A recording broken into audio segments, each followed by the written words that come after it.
Hola, mi members de la familia. Mi nombre es Amarodago. Son bienvenidos de nuevo a mi canal. To my new and returning subscribers, you are highly welcome. My name is Amarodago. You are welcome to my channel.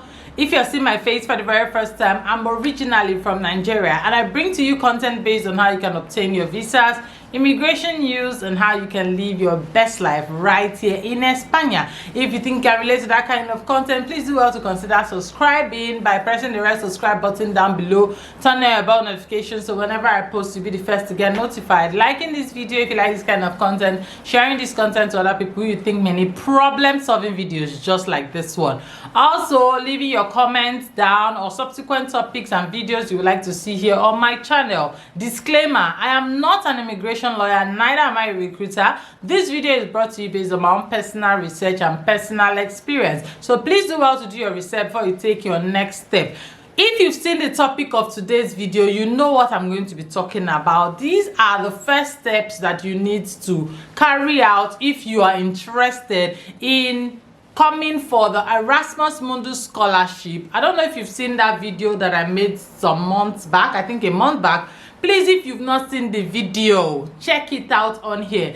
I talked about 100% ERASMUS Mundus Scholarship that is coming up. Is going to actually be opening on the 12th of January, and I made a video talking about what you need for this scholarship and who are eligible to apply. You're going to be paid 1,400 euros every month, and this scholarship is 100%. So right now you're in the preparation phase. I don't want a situation whereby you are not ready and the scholarship opens. Remember, scholarship is usually competitive. Today's video, I want to go into the nitty-gritty of how you are to apply when the portal is open, because for now the portal is not open, but there are some certain things you need to start doing as of today.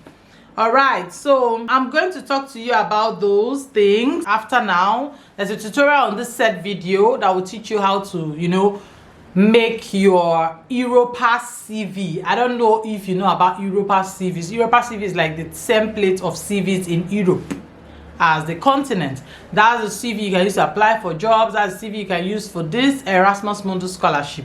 So I made that tutorial on this video and it will be playing after now. You need to create a University Autónoma de Barcelona identification number. You need that number in order for you to even start anything, and you can get that right about now. I'll be showing you how to do this, but let's go into other things that are needed. The next thing you need to do is, after you finish creating your ID number, you will go and select the master's degree that you want to study for this ERASMUS Mundus. Then you fill in your personal and academic details. You upload your documents, transcripts, certificates, all those good stuff. You need to upload it. About those who want to renew their passport, if you have a passport that's expiring and you're trying to renew, there is an email where you can send your renewed passport to. So I'm going to put it on the screen, this email.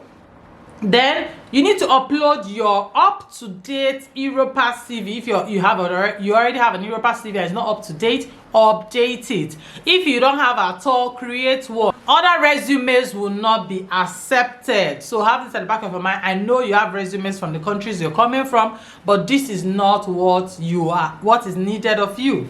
ERASMUS CV is the only resume that will be accepted. Bachelor's diploma and transcript of record needs to be scanned. Scan the necessary personal and academic documents and attach them in your application. Then the PDF format has to be 4 MB maximum. So take that note. Upload a copy of a bachelor's degree, your diploma, and transcript of record, not the one of your master's degree. So if you're already a master's student, probably you've done masters before and you wanted to use this master's to come for Erasmus, this is not going to be acceptable. You need to upload your bachelor's degree, certificate, and transcript of record. You don't have to legalize them for the selection process. So if you think you need to go and legalize, No, you don't need to legalize because they are just selecting. You will need to legalize when you want to apply for visa, definitely. But right now, you don't need to legalize. So you can upload it like that. If you are in the last year of your bachelor's degree, only an updated copy of transcript of record will suffice. Then you also have your English certificate. In the old video, last video I did on this Erasmus Mundus, I talked about submitting TOEFL, submitting IELTS certificado for this process. But if you don't have that and you come from an English speaking country, you need an English proficiency waiver. That is from your HOD, stating that you read or studied in English. So that will suffice. Then those who do not come from, and maybe they didn't study in English, they need to submit an official English certificate that equals to C1.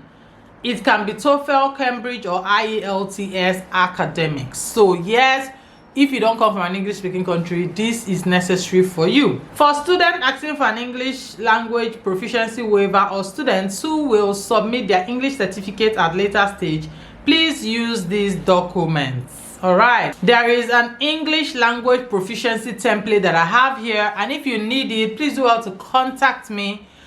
I would send it to you.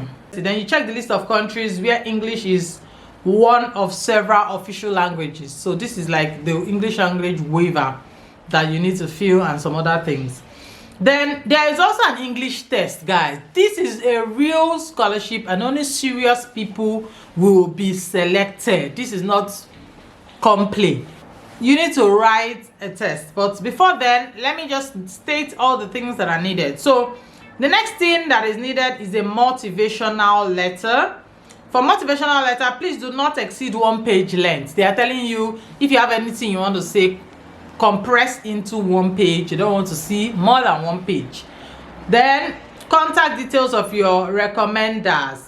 Please include a PDF with the contact details, name, role, organization, email address of 2 recommenders. Recommendation letter won't be accepted. They would be only contacted if you have eventually been shortlisted. So guys, what you need is a PDF with the contact details of recommenders, high-placed individuals in your life, maybe your professors, maybe your lecturers, maybe where you currently work, your MD, anybody who you think can recommend you, knows what your work and knows that you'll be able to do this scholar, you'll be able to read this course properly and deliver.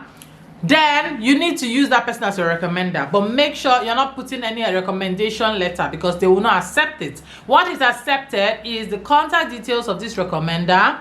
Number 1, the name, the role. What does he do for a living? What is his role? What organization does this person work in? Is it a school? Is it a business? Is it a government institution? What is it? Then email address. And they have to be 2 people who will stand for you as recommenders. So take this home with you. After that, you have to download admission. So you will download a document confirming that you have successfully completed your application. Note, you will not receive a confirmation email. So note that. All right, so let's go to the English language test that you need to submit. Essay for the application to the Erasmus Mundus Joint Master's Degree on Education Policies for Global Development Edition 2024 to 2026. So, contrasting educational policies, insights from PISA 2022. In December of 2023, the OECD unveiled the PISA 2022 results, sparking significant educational discussions across participant countries. Countries with strong performance often laud their PISA success, attributing their positive outcomes to effectiveness of their educational policies. Conversely, in countries where performance falls short, the release of PISA results frequently triggers a cycle of blame and a fury of policy suggestions aimed at educational improvements. With this small assignment, we invite you to critically examine these dynamics by paying specific attention to the contrasting education policy ideas derived from PISA 2022. Many of you might not know what PISA is, so I just want to tell you what this PISA is. PISA is a program of international student assessments, and it started in the year 2000.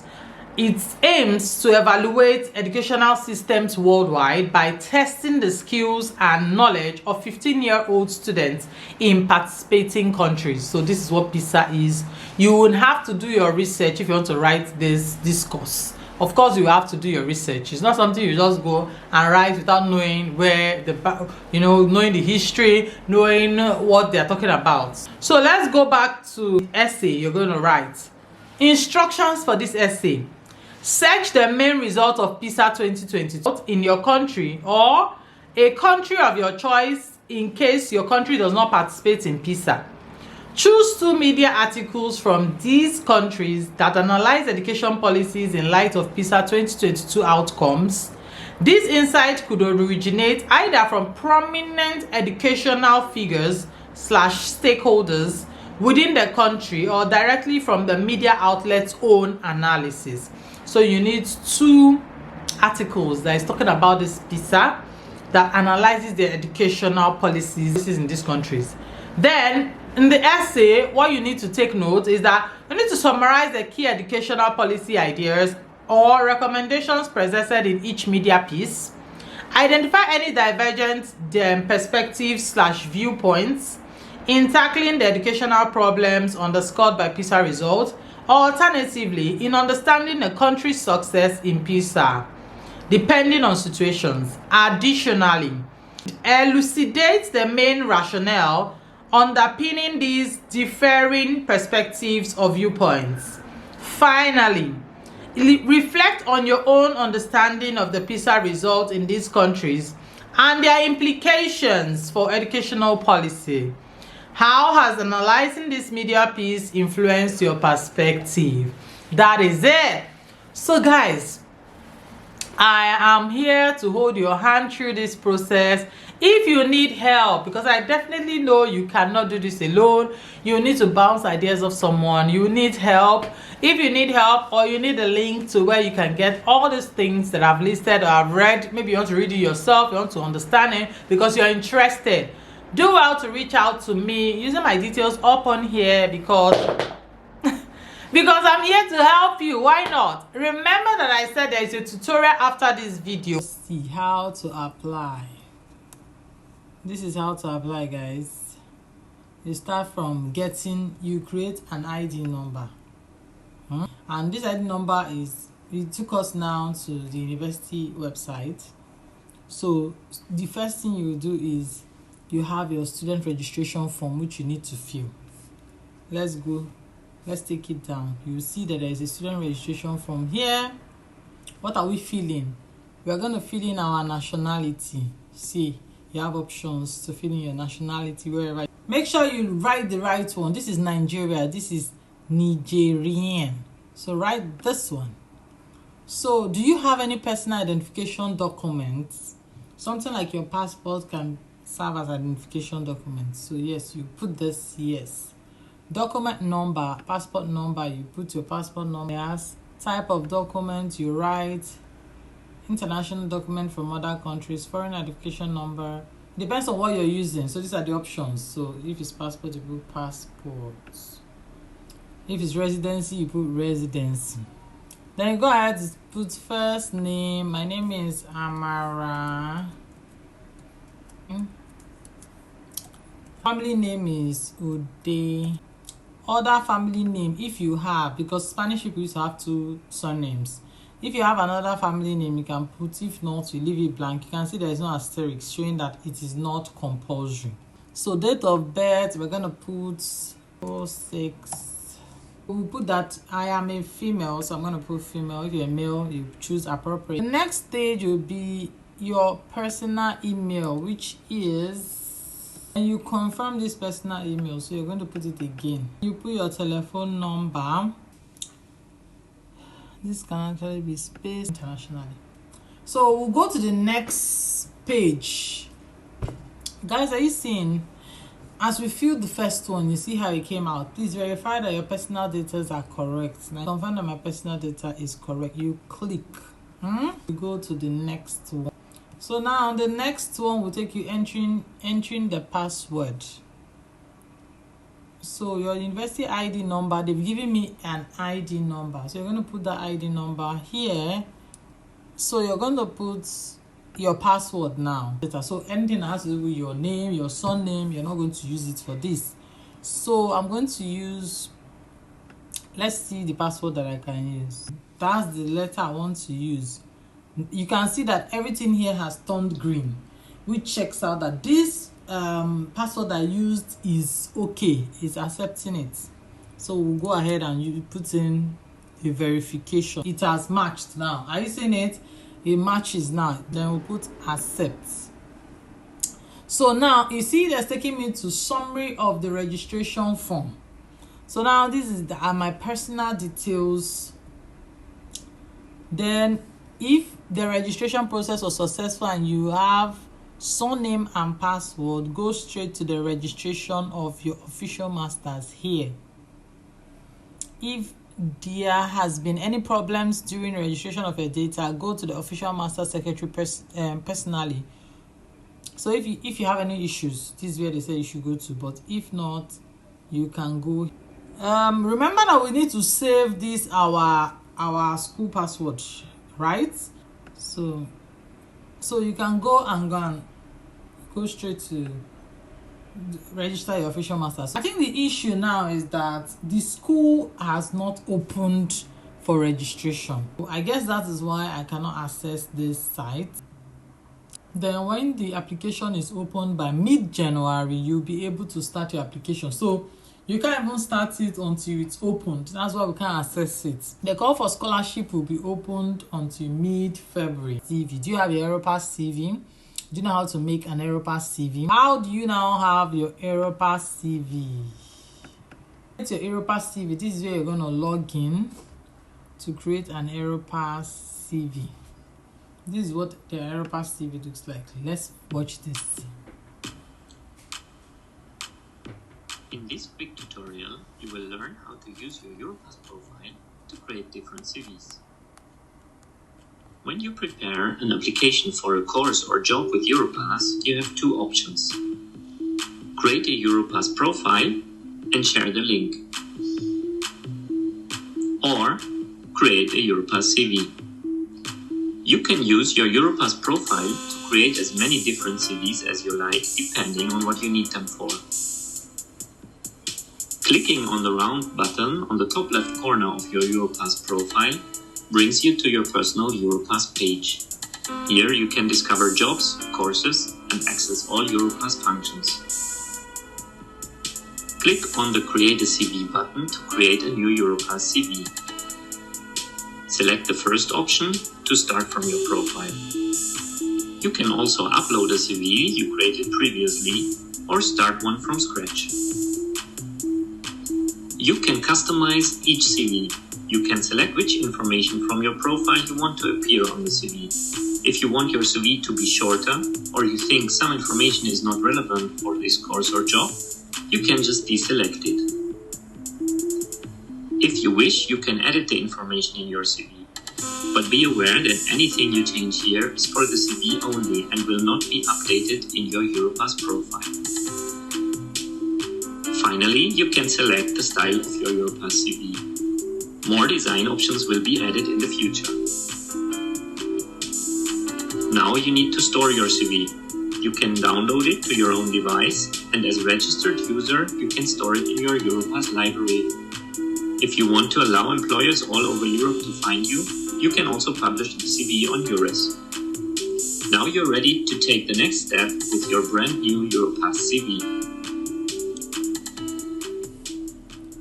Do well to reach out to me if you have further questions on this. I'll be in my DM 1 hour after I post this content to take your questions and to answer them. Remember, I work with authorized translators and I can bring this service to you if need be.